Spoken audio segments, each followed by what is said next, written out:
আমাদের সরস্বতী পুজো উপলক্ষে দুপুরবেলা খাওয়া দাওয়া ছিল। সেখানে রান্না হয়েছে এই যে গোবিন্দভোগের চালের খিচুড়ি করা হয়েছিল, আর এইদিকে চাটনি করা হয়েছিল, আর আর এখানে বাঁধাকপির তরকারি করা হয়েছিল। আর বাঁধাকপিটা দেখতে দেখো কতটা সুন্দর, আর খেতেও খুব সুন্দর হয়েছিল।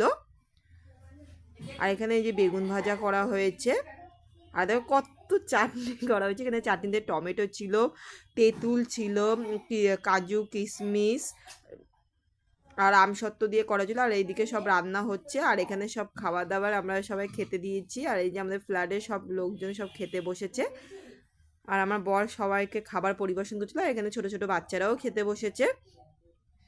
আর এই যে দেখো ছোট্ট ছোট্ট বাচ্চারা একা একাই খেয়ে নিচ্ছে, মাকে খাওয়াতে হচ্ছে না। আর এইদিকে পাঁপড় ভাজা হয়েছে, দেখো পাঁপড় ভাজা, আর পাঁপড় ভাজা সত্যি আমার খুব প্রিয়। আর এদিকে নলেনগুলো রসগোল্লা আনা হয়েছিল।